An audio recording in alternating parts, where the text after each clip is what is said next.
एकता शर्मा और आज हम पढ़ रहे हैं 10th class book golden raise का 3rd चैप्टर। चैप्टर नेम है पॉजिटिव हेल्थ। पॉजिटिव हेल्थ का ये 3rd पार्ट है, 3rd वीडियो है जो मैं आज आपको पढ़ा रही हूँ। तो देखो इसमें जैसे ऊपर हेडिंग जैसे लिखी हुई है पॉजिटिव हेल्थ में ही एक्सपेक्टेशंस एंड रेस्पॉन्सिबिलिटीज। तो इसमें देखो ईटिंग बिहेवियर के बारे में भी आया था, इसके अंदर और भी ऐसे पॉजिटिव हेल्थ को कैसे मेंटेन रखें हम उसके बारे में भी आया था, जैसे अचीविंग पॉजिटिव हेल्थ टाइटल के साथ में। तो ये आया है एक्सपेक्टेशंस एंड रेस्पॉन्सिबिलिटीज। एक्सपेक्टेशंस क्या होते हैं? देखो एक्सपेक्टेशंस होते हैं अपेक्षाएं करना। हम किससे क्या अपेक्षा करते हैं, हम किससे क्या मतलब ऐसे सोचते हैं कि वो ऐसा करेगा, मतलब उसको ये करना चाहिए, ऐसे किसी से हम बहुत ज्यादा उम्मीद लगा लेते हैं, अपेक्षा रखते हैं, उसको बोलते हैं एक्सपेक्टेशंस, एक तरीके से उम्मीद। रेस्पॉन्सिबिलिटीज मतलब होता है जिम्मेदारी। तो हमारी भी कुछ रेस्पॉन्सिबिलिटीज होती है अपनी हेल्थ को मेंटेन करने के लिए, तो उसके बारे में ही यहाँ चैप्टर में बताया जाएगा। तो देखो एक्सपेक्टेशंस एंड रेस्पॉन्सिबिलिटीज मतलब अपेक्षाएं और जिम्मेदारियां। By instinct most parents love and care for their children. कि बाय इंस्टिक्ट क्या होता है, मैंने ऊपर भी आपको बताया था, जो सहज प्रवृत्ति होती है किसी व्यक्ति की उसको बोलते हैं इंस्टिक्ट। कि बाय इंस्टिक्ट यानी सहज प्रवृत्ति के द्वारा, सहज प्रवृत्ति के कारण जो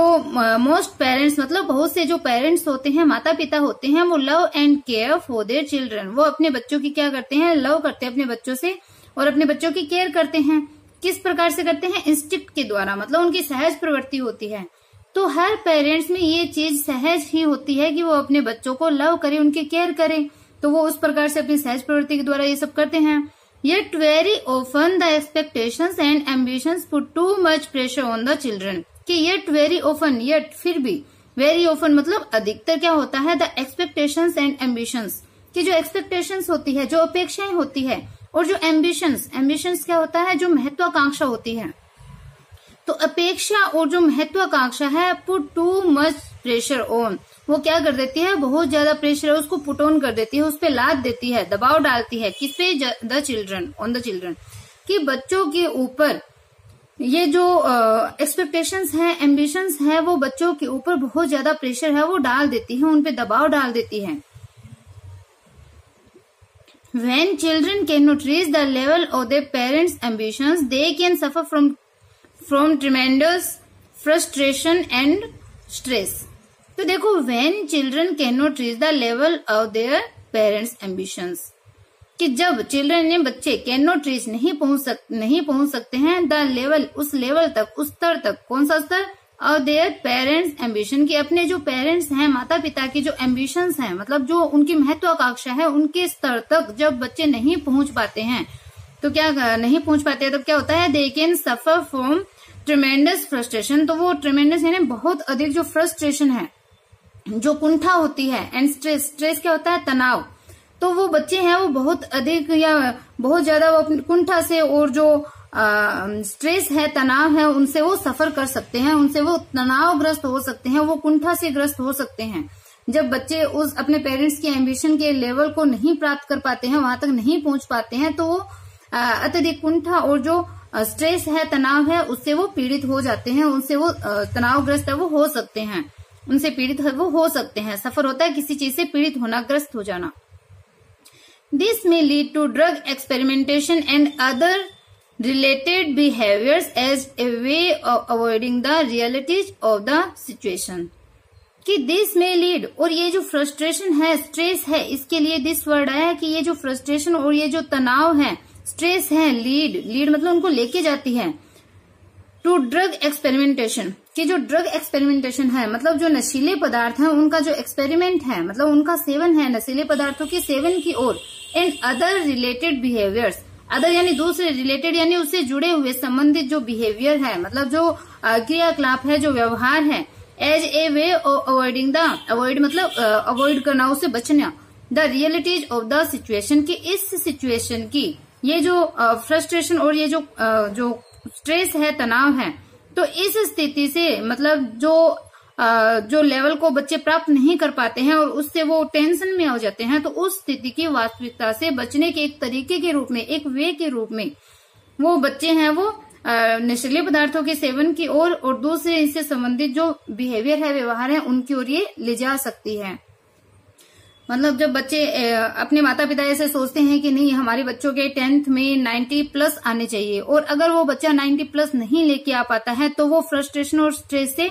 ग्रस्त हो जाता है। और ये जो फ्रस्ट्रेशन और ये जो स्ट्रेस है, जब ये ज्यादा बढ़ जाता है तो ये जो सिचुएशन है कि मैं ये इतने नंबर नहीं ले पाया, तो इस जो सिचुएशन की जो वास्तविकता है, इससे बचने के एक रूप में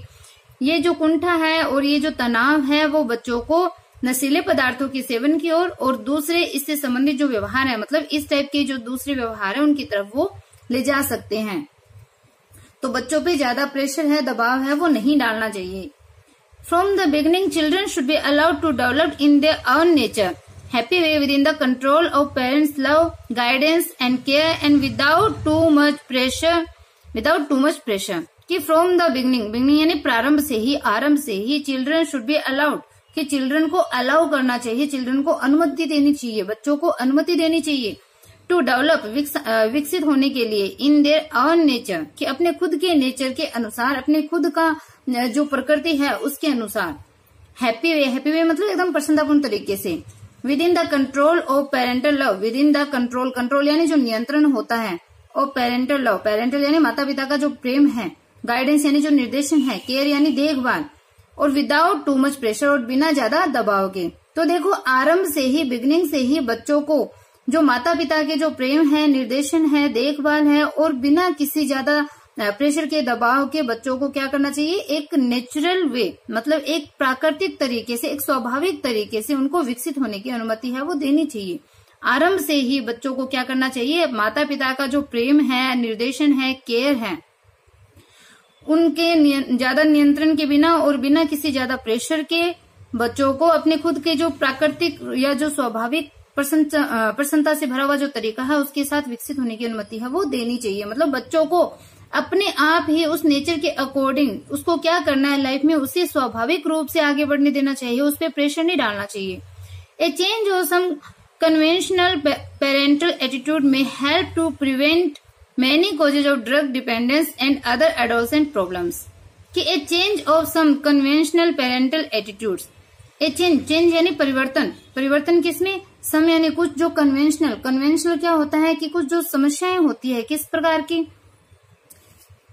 तो देखो जो पेरेंटल एटीट्यूड है मतलब माता पिता का जो एटीट्यूड है, जो दृष्टिकोण है, में हेल्प होता है मतलब सहायता करना,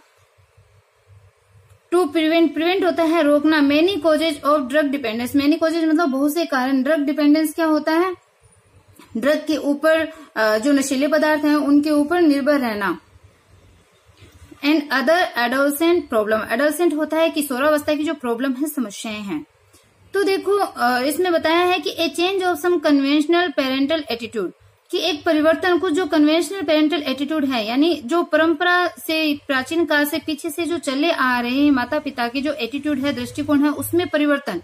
कन्वेंशनल एक तरीके से होता है पारंपरिक इसको हम बोल सकते हैं। तो देखो माता पिता का जो पारंपरिक एटीट्यूड है, माता पिता का जो पहले से चला आ रहा जो दृष्टिकोण है, उसमें जो परिवर्तन है, थोड़ा सा जो चेंज है, जो परिवर्तन है, वो ड्रग डिपेंडेंस को मतलब नशीले पदार्थों पर निर्भरता और जो एडोलसेंट की जो प्रॉब्लम है, जो दूसरी किशोरावस्था की समस्याएं हैं, उनके बहुत से कारणों को, मेनी कोजेज मतलब मेनी केसेस मतलब कई मामलों के अंदर, कोजेज नहीं है ये केसेस है, तो कई मामलों में रोकने में हेल्प कर सकते हैं, सहायता कर सकते हैं। कौन सी चीज सहायता कर सकती है, जो पारंपरिक माता पिता का जो एटीट्यूड है, दृष्टिकोण है, उसमें थोड़ा सा बदलाव, थोड़ा सा अगर परिवर्तन हम करते हैं तो वो नशीले पदार्थों पर निर्भरता, डिपेंडेंस होता है निर्भर होना, और दूसरी किशोरावस्था की जो प्रॉब्लम है उसके कई मामलों को रोकने में वो हेल्प कर सकते हैं। मतलब किशोरावस्था में जो प्रॉब्लम्स आती हैं और जो ड्रग पे वो बच्चे डिपेंड हो जाते हैं, इनको रोकने में वो हेल्पफुल हो सकते हैं,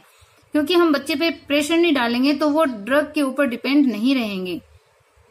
और भी बहुत सी समस्याएं हैं वो निकल के आती है। आगे देखते हैं। We should also understand our parental responsibilities to the work environment,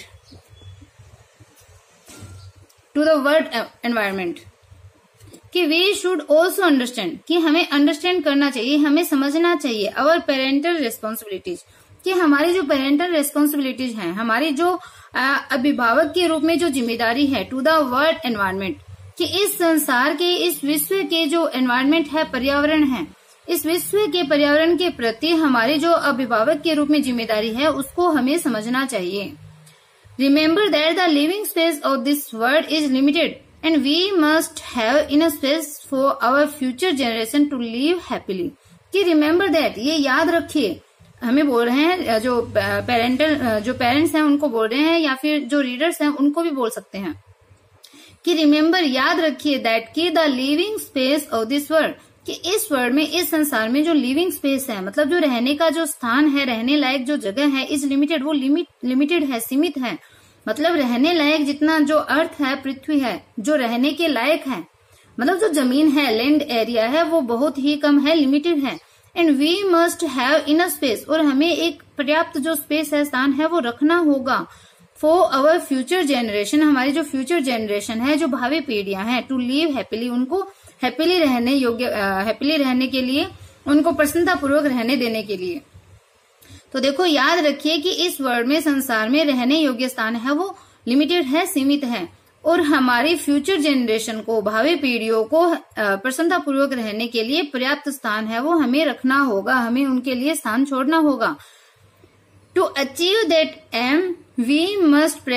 practice family planning and limit the birth rate by having only 1 or 2 children per couple। देखो, टू अचीव दैट एम, कि उस एम को, उस लक्ष्य को achieve करने के लिए, मतलब उनके लिए इनफ स्पेस जो छोड़ना है, तो उस लक्ष्य को प्राप्त करने के लिए वी मस्ट प्रैक्टिस, हमें प्रैक्टिस करनी होगी, मतलब हमें एक जो अभ्यास अपनाना होगा, फैमिली प्लानिंग का। तो परिवार नियोजन का जो अभ्यास है, या परिवार नियोजन का जो मतलब योजना जो चल रही है, जो उद्देश्य है, हमें परिवार नियोजन को अपने अभ्यास में लेना होगा। And limit the birth rate, और जो बर्थ रेट है, मतलब जो जन्म दर है, उसको लिमिट करना होगा, उसको सीमित करना होगा। कैसे? By having only 1 or 2 children, कि केवल 1 या 2 बच्चे रख करके, पर कपल, मतलब प्रति युगल, पर कपल यानी जो प्रति जोड़ा है, जो प्रति युगल है, उसमें 1 या 2 बच्चों को रख करके जन्म जो रेट है, जो जन्म दर है, उसको लिमिट करना होगा, और फैमिली प्लानिंग है उसको अपनाना हमें होगा। तो देखो, मस्ट का यूज करके, यहाँ पे मस्ट को यूज में लिया गया है, तो यहाँ पे ऐसे जोर दिया जा रहा है कि हमें ये चीज है वो करनी होगी, ताकि हम अपनी जो फ्यूचर जनरेशन है उनके लिए इनफ स्पेस को छोड़ सकें। Between each birth there should be a gap of 3 or 4 years so that each child is not deprived of the right of sufficient parental love and care। कि between each birth, और प्रत्येक जन्म के बीच में, there should be a gap, एक gap रहना चाहिए। कितने साल का? 3 और 4 साल का, 3 या फिर 4, और यहाँ पे अथवा के लिए आता है कि प्रत्येक जन्म के बीच में 3 या 4 साल का गैप है वो होना चाहिए, सो दैट, ताकि ईच चाइल्ड, की प्रत्येक बच्चा है वो नॉट डिप्राइव्ड होता है वंचित हो जाना, और द राइट यानी अधिकार, to sufficient parental love, sufficient यानी पर्याप्त माता पिता का जो प्रेम है और जो केयर है, जो देखभाल है। तो इसमें बताया कि प्रत्येक बच्चे के बीच में 3 या 4 साल का गैप है वो होना चाहिए, ताकि प्रत्येक बच्चा है वो अपने पर्याप्त माता पिता के प्रेम और देखभाल के अधिकार से वंचित न हो पाए, उनसे वंचित न रहे, उनको इनफ लव और केयर है वो अपने पेरेंट्स की मिल सके। क्योंकि अगर गैप नहीं होगा तो फिर सेकंड बच्चे की तरफ ध्यान जाएगा, और पहला बच्चा है वो लव केयर से छूट जाएगा। Family planning really means family welfare, as it helps to keep women healthy enough to contribute a happy home environment। कि फैमिली प्लानिंग यानी जो परिवार नियोजन है वो रियली मीन, उसका वास्तविक मतलब होता है फैमिली वेलफेयर। की परिवार नियोजन का वास्तविक अर्थ क्या होता है? परिवार का कल्याण। वेलफेयर होता है कल्याण, तो परिवार का कल्याण ही इसका वास्तविक अर्थ है वो परिवार नियोजन का होता है। एज यानी क्योंकि it helps to keep women healthy enough, कि ये हेल्प यानी सहायता करता है टू कीप रखने में। वुमेन मतलब विमेन होता है महिलाएं, प्लूरल रूप आया इसका विमेन का। तो विमेन हेल्दी यानी स्वस्थ, इनफ पर्याप्त, टू कंट्रीब्यूट यानी योगदान करना। ए हैप्पी होम एनवायरनमेंट, एक हैप्पी मतलब एक खुशनुमा, एक प्रसन्नचित्त घरेलू जो एनवायरनमेंट है, जो वातावरण है, उसको उसमें कंट्रीब्यूट करने में। तो देखो, परिवार नियोजन का वास्तविक अर्थ परिवार कल्याण है, क्योंकि ये महिलाओं को पर्याप्त हेल्दी रखने में, क्योंकि पर्याप्त स्वास्थ्य प्रदान कर, पर्याप्त जो हेल्दी है वो स्वस्थ कर एक जो हैप्पी खुशनुमा जो होम एनवायरनमेंट है, घरेलू वातावरण है, उसको उसमें कंट्रीब्यूशन वो देती है कि जो परिवार कल्याण है, क्योंकि ये महिलाओं को हेल्दी रख, महिलाओं को स्वस्थ रख, एक घरेलू वातावरण को हैप्पी रखने में कंट्रीब्यूट है वो करती है। घरेलू वातावरण को एकदम खुशी से भरा हुआ, एकदम खुशनुमा करने में ये कंट्रीब्यूट है वो करती है, अपना योगदान है वो देती है। महिलाएं हैं उनसे ही घर है वो स्वर्ग बनता है, तो अगर महिलाएं हेल्दी होगी तो ही घर का जो वातावरण है वो हैप्पी हो पाएगा। तो ऐसा इसमें बताया जा रहा है। A happy healthy mother is a key to the welfare of the whole family, कि ए हैप्पी हेल्दी मदर, कि एक खुश स्वस्थ जो मदर है वो कुंजी होती है, कि यानी कुंजी होती है टू द वेलफेयर यानी कल्याण, ऑफ द होल फैमिली यानी पूरे परिवार के कल्याण की कुंजी एक खुश स्वस्थ मदर है वो होती है। तो एक स्वस्थ मदर, एक स्वस्थ जो माता है, खुश स्वस्थ माता है, वो पूरे परिवार के कल्याण की कुंजी होती है।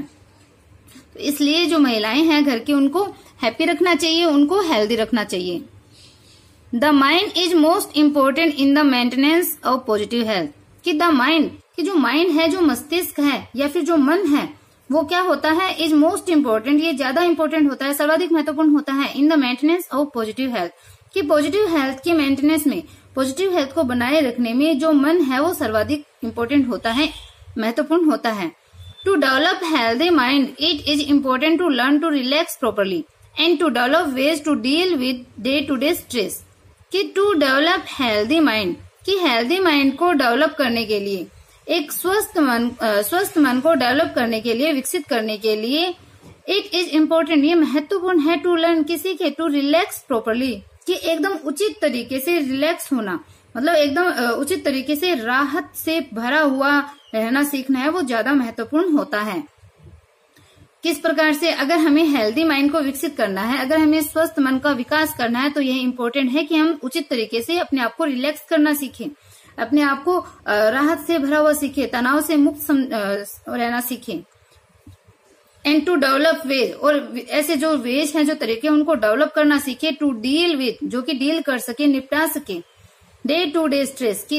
जो दिन प्रतिदिन का, मतलब प्रतिदिन जो स्ट्रेस होता है, तनाव होता है, उससे डील करने के लिए, उसका सामना करने के लिए, या उससे छुटकारा पाने के जो तरीके हैं उनको विकसित करना हम सीखें, ये महत्वपूर्ण है। तो देखो, दो चीजें इंपॉर्टेंट बताई है कि स्वस्थ मन को विकसित करने के लिए उचित तरीके से रिलैक्स रहना, उचित तरीके से अपने आप को तनाव मुक्त या फिर अपने आप को राहत से पूर्ण सीखना, और प्रतिदिन के जो तनाव हैं उनसे छुटकारा पाने के तरीके हैं वो विकसित करना सीखना है, वो ज्यादा इंपॉर्टेंट है, वो महत्वपूर्ण है। Many diseases such as high blood pressure and some heart problem are thought to be related to stress, so by using relaxation techniques you may avoid many health problems. तो देखो, मैनी डिजीजेज कि बहुत सी जो बीमारियां हैं, सच है, जैसे कि हाई ब्लड प्रेशर, कि जो हाई ब्लड प्रेशर जैसी जो बहुत सी जो बीमारियां हैं, या फिर सम हार्ट प्रॉब्लम्स, और या फिर कुछ हार्ट प्रॉब्लम यानी कि हृदय से संबंधित जो कुछ प्रॉब्लम्स होती हैं, समस्याएं होती हैं, are thought to be related to stress, are thought कि वो सोची जाती है कि वो किससे संबंधित है, स्ट्रेस से संबंधित है। तो देखो, बहुत सी बीमारियां जैसे हाई ब्लड प्रेशर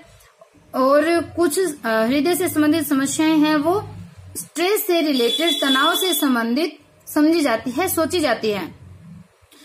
इसलिए बाय यूजिंग रिलैक्सेशन टेक्निक्स, कि जो रिलैक्सेशन की जो तकनीकें हैं, यानी तनाव मुक्ति की जो तकनीकें हैं, उनको यूज करके यू में अवॉइड, आप हेल्थ प्रॉब्लम को, बहुत से जो हेल्थ प्रॉब्लम है उसको आप अवॉइड कर सकते हैं। देखो, मैनी हेल्थ प्रॉब्लम कि सो बाय यूजिंग रिलैक्सेशन टेक्निक्स, की रिलैक्सेशन तकनीक को यूज में लेकर के, प्रयोग करके, तनाव मुक्ति की जो तकनीक है उनको अपना करके आप जो बहुत सी जो हेल्थ प्रॉब्लम्स है उनसे क्या कर सकते हैं, उनसे आप अवॉइड कर सकते हैं, उनसे आप छुटकारा पा सकते हैं।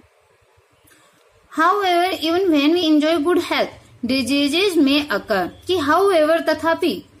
Even when we enjoy good health, कि यहाँ तक कि जब हम गुड हेल्थ को एंजॉय करते हैं, अच्छे स्वास्थ्य को हम एंजॉय करते हैं, डिजीजेज में अकर, बीमारियां हैं वो अकर हो सकती है, मतलब बीमारियां हैं वो हो सकती है, मतलब गुड हेल्थ को हम एंजॉय कर रहे होते हैं, अच्छा स्वास्थ्य हमारा होता है, लेकिन फिर भी क्या होता है, जो बीमारियां हैं वो प्रकट हो सकती है, बीमारियां हैं वो हो सकती है। अकॉर्डिंग टू इंटरनेशनल स्टेटिस्टिक्स,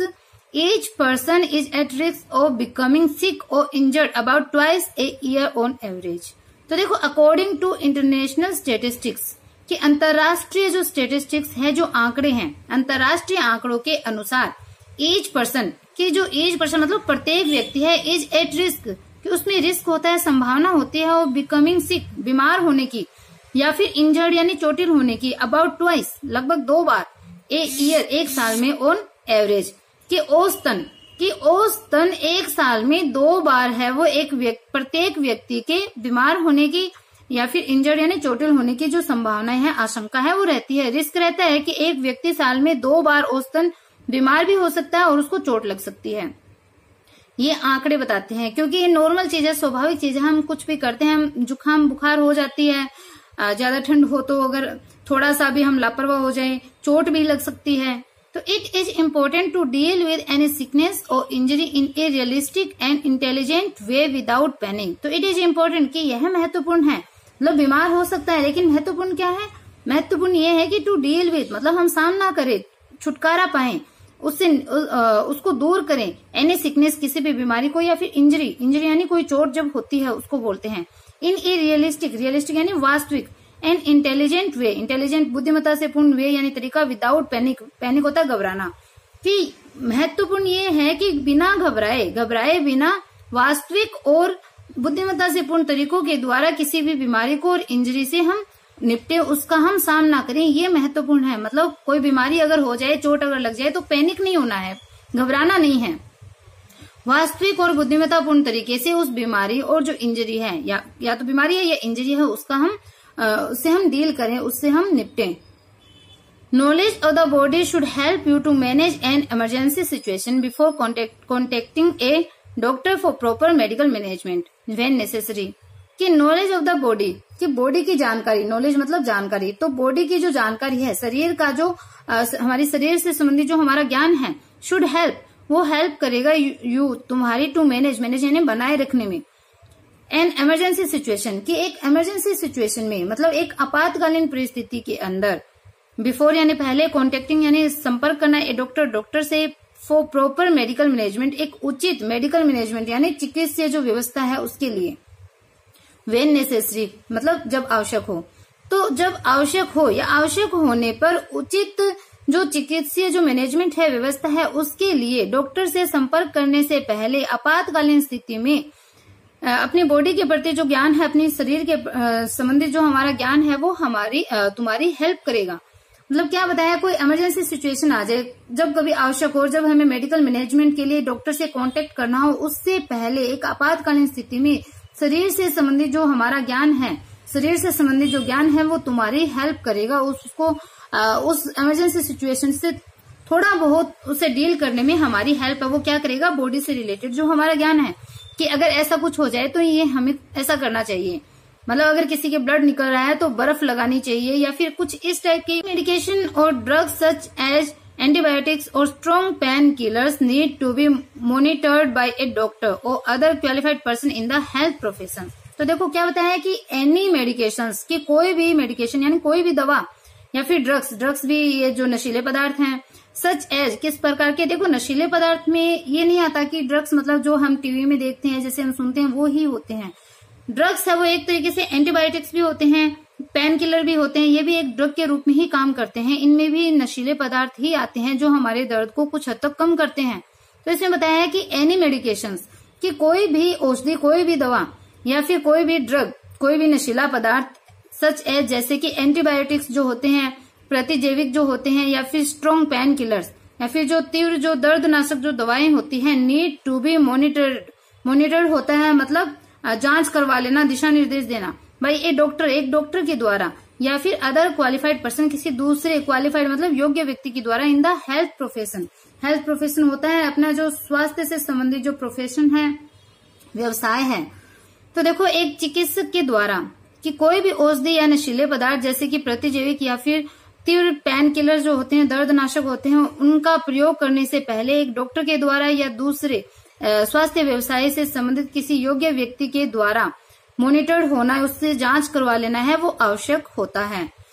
तो मतलब किसी भी दवा को सीधे नहीं लेना चाहिए, डॉक्टर से जांच करके, डॉक्टर से पूछ करके फिर ही किसी मेडिकेशन या किसी ड्रग्स को यूज में लेना चाहिए। तो आई होप आपको चैप्टर समझ में आया होगा। सुब्रत दत्ता का ये चैप्टर है, सुब्रत दत्ता इसके राइटर हैं। उन्होंने पॉजिटिव हेल्थ को लेकर के बहुत अच्छी बातें बताई है कि हमें अपनी हेल्थ को लेकर के कॉन्शियस रहना चाहिए। हमें अपनी हेल्थ को किस प्रकार से हम पॉजिटिव वे में लेके जा सकते हैं।